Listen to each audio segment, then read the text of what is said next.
Ladies and gentlemen, it gives me enormous pleasure to welcome to the stage the film's directors, Mr. Sean Evans and Mr. Roger Waters.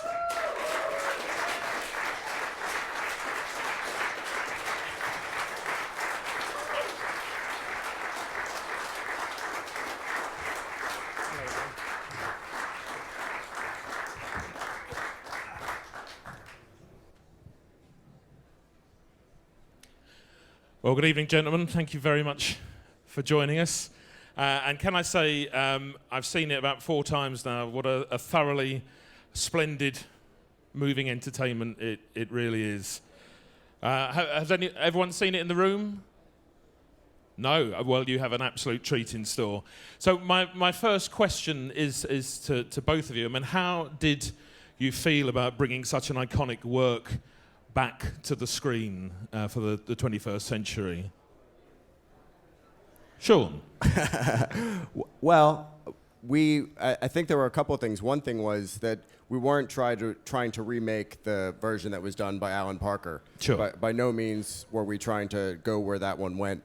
The other thing was that we weren't trying to replicate the experience of seeing the show live. There's absolutely no way to replicate that experience. I mean, I've seen the show hundreds of times. Yeah. It's an amazing experience. The heat and the sound and Roger being a maniac on stage and the visuals and the spectacle, and there's just no replicating being in the room. So what we tried to do was do something else, give an experience that was something that you wouldn't get from being in the room, you know, an additional experience. And was it always the plan to film the shows when the tour was started? We had no plan. It evolved very organically. The tour was a success. When we were building it, we had no idea what people would think. Right. So as it was going on, and we saw it in practicality, in person, we said, we need to film this. This needs to be documented in a very cinematic way. Sure. Not just your typical live shoot. Sure. And was there sort of pressure to do just a concert film, just Roger Waters in concert? Pressure? No, and I think that you don't have any interest in doing just a concert film. It's not very much in your personality to do something like that. No. Ladies and gentlemen, Roger Waters. First of all, I mean, I'm absolutely intrigued. How did you become involved, Sean, in the whole process? We started working together. It's almost 10 years ago now. Right. Roger had written an opera, and it was to be performed in Rome, and it was a concert performance, which means that it's not staged. It means that the singers are in formal wear at the front of the stage, orchestra on stage, but because Roger is Roger and so visual, he wanted to tell the story as well as present a very strong visual element to it. So I was brought on board to do that part of the performance. Sure. And then we subsequently worked on the Dark Side of the Moon tour together. Yep. Prior to The Wall, and then I was asked back to work on The Wall. And when you came to doing The Wall again, Roger, I mean, it was the first time since 81 in concert, and I think there was only ever 40 shows or something back then. I mean, how differently did you approach the staging, considering the advances in technology and everything? How do we approach it differently? Well, you mean, well, obviously techniques have changed a lot since 1980, mainly with projection techniques. Now, why are you grinning at me like that? I'm listening intently. Okay. All right. Yeah. Obviously, film projectors are much smaller than they used to be, and they no longer have little welders inside there. You know, didn't they used to have arcs, didn't they? Back in the old days, and so that's hugely different. It's much better, so we can tell the story much more eloquently in terms of all of the techniques. I don't know what else to say, really. But a lot of the stage design that Mark Fisher did in 1980 was the same. Like, they went through a lot of different materials to try and make the bricks with Sure. all these new modern materials. No, use the old stuff. Keep it the same. And virtually everything that was in the original show was more or less incorporated. Things such as like Gerald Scarfe's animations, they all seem... But what did you have to do to bring them up to scratch for the 21st century? Everything had to be rescanned and recleaned and long technical process to, I mean, because in 1980 it was projected 3 Academy frames that are basically SD, and we were projecting in the end 15K wide, which is 15 times the resolution of the TV that's in your home. So to get everything to look that crisp is a job. To look crisp at that size and resolution, that's quite a chore, yeah. And I mean, the film is quite extraordinary in the way that there's sort of several things going on. One is the concert itself is there. 2, and we'll come back to this in a while, we'll see a clip of Comfortably Numb later, where it's sort of beautiful rumination on fans and artist relationship. But the thing that really struck me is the personal story, your personal journey in there, Roger. I mean, how did that come about for being so strongly in the film? Well, I think it was after we'd shot all the concert footage, and were we not halfway through the editing process? And anyway, so somebody had the idea, either him or me, I can't remember, to make a little road movie about me going to visit my grandfather's grave and also the memorial to my father. My grandfather was killed in the Battle of the Somme on 14th of September 1916, and my father was killed on February the 18th, 1944. And so both those losses play a big part in my life and development. And so it seemed like a good idea to, as I had always intended to visit my grandfather's grave, to do it, and that we should film that journey. And so we elongated the journey and made it a whole trip from northern France down to southern Italy. And various people magically appear in this old Bentley that I'm driving down there. Friends, my children, people, in order that we can illuminate the story even more of how the building of walls between us is a malign influence on our lives that causes us to wonder if maybe the people on the other side of these walls might be bad people who we need to kill. And quite often we decide that they are, and so we go and try and kill them. And so the film is largely about how, in my opinion, that's a really, really, really bad idea. And the whole idea that we can spend the rest of the short time that this planet has. When I say short, I mean, it's not that short. It could be 1 billion years, but it is finite. And why we should want to spend the rest of that time in a state of perpetual warfare, killing each other, is beyond me. So I'm trying to address that as a problem. I'm not alone, obviously. There's millions and millions, probably hundreds of millions of us all over the world who all agree that it's not a very good idea. Unfortunately, the people who are in power think it is a good idea, and so they keep doing it again and again and again and again and again. So that's what the movie's about. I'm beginning to ramble, as I know you know, but in my defense, I would say that I've been doing interviews since 11 o'clock this morning, and I'm a little bit, yeah, thank you.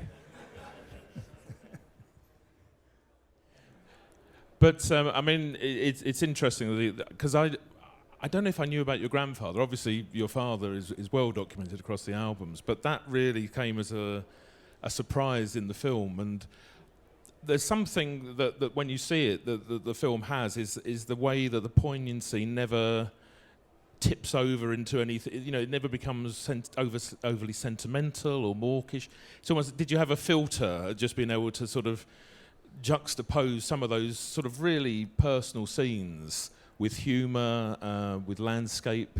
It's a very skillful thing. Did you have a sort of... We just tell the truth, right? Yeah. I remind myself of Bill Clinton now.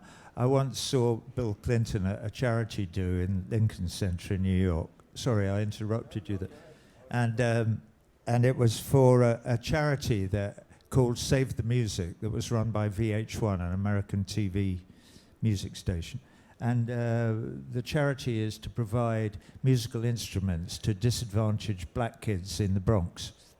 And I wrote a chart for Brick 2 and we performed it and blah, blah, blah, blah, blah. Anyway, Bill Clinton was there and he made a speech, which was, I stood there transfixed watching him making this speech, sort of amazed. Because you know what Clinton's like. He's like, you can see he's Bill Clinton and he does that thing and he does it effortlessly. And so a bit later they said, the president would like to meet you. President Clinton would like to meet you. And I went, oh, jolly good. So I bushed backstage, and there he is. And I went up and I said, hello. And he said, well, you know. And I was at a loss, really, of what else to say. And I'm sure if I'd paused for a few seconds, he would have put me at my ease, because that's what he does. Apparently, that is one of his prime assets, is he's really good at working with ordinary people like me. And but I nipped in quick before he could say anything. I said, I just watched the speech you made. I said, it was absolutely stunning. How do you do that? And he looked at me for a minute and he went, I just tell the truth. And I thought, fuck me, that's amazing. Anyway, I just thought I'd share that with you, as we're here and we're not shopping. I think that there definitely feels a lot of truth in the film, and the scene as well, one of the standout scenes is where you're explaining the battle where your father died to the French barman. There's a French barman who can't speak English, and you're doing it with shot glasses and ashtrays. And how did that scene come about? Lots of tequila. Yeah, it wasn't water. You were doing it real. Well, he was directing it. I was acting. And Brett Turnbull, our DP, figured out the rest of it.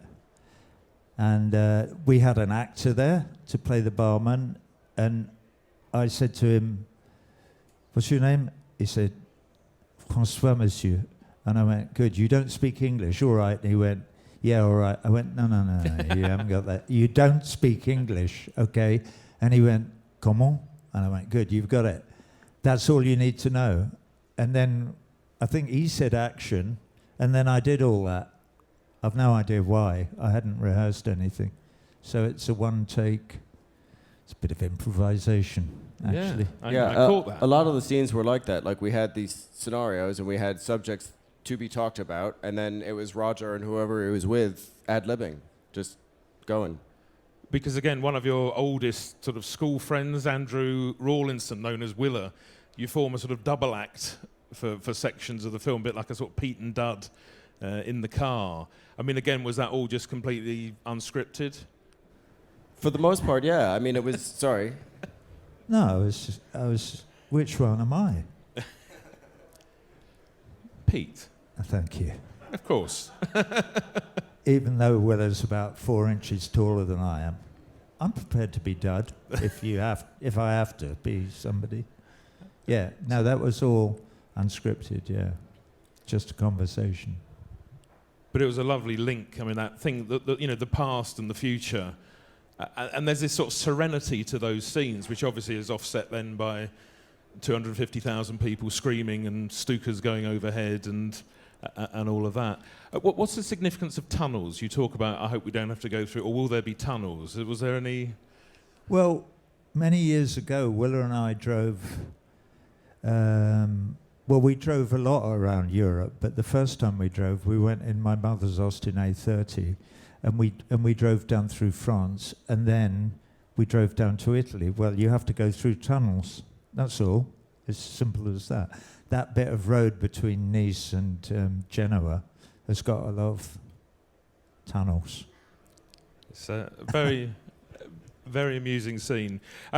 So one of the most poignant scenes is obviously going to the beachhead. And I was sort of amazed you'd never been there before, considering you've sort of been to Italy quite a bit. And I looked on a map of how near Pompeii was to it. And you always never wanted to go previously?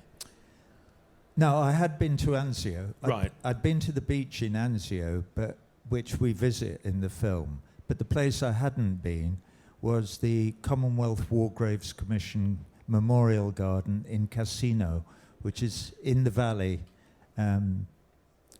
below Monte Cassino, the monastery, which is where the big German redoubt was and where the Allies got stuck. They tried to cross the river a number of times and got forced back. I'd never been to that garden, which is where the tablet is that has my father's name on it. So that was the place that I really wanted to visit, and which we did. And funnily enough, we filmed there for a whole day, right? And at the end of the day, the word had got out, and there were a few hundred Italians hanging around outside, and a couple of TV cameras, and I stopped and did a short interview.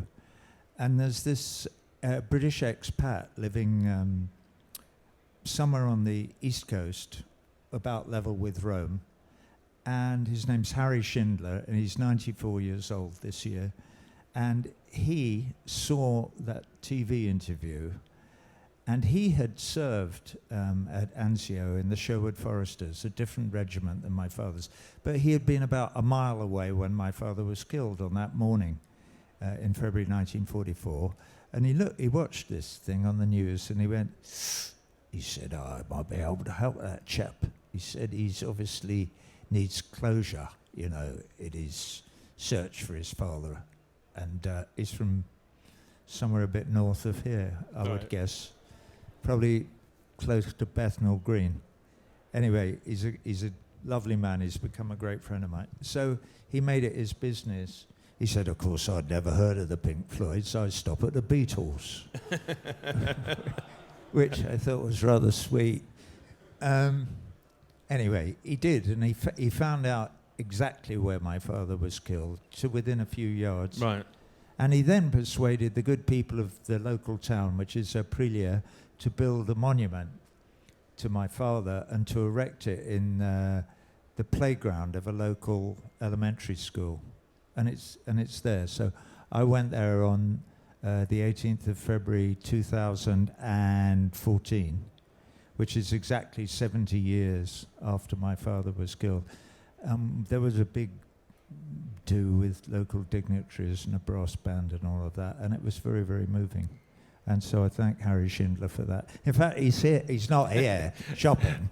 I don't think Harry does a lot of shopping in the Apple Store. He can't be with us tonight. But he is here in London, and so we will be taking him out to lunch tomorrow or the next day, as is our wont when we're here. I mean, you say you were, you said offering you some closure. I mean, you talk about the dream in there, which is quite significant, that the child felt responsible for everything. I mean, do you think the child has gone now? Do you think this film does offer the final closure, or had the closure come years previously? No. Those stories never end.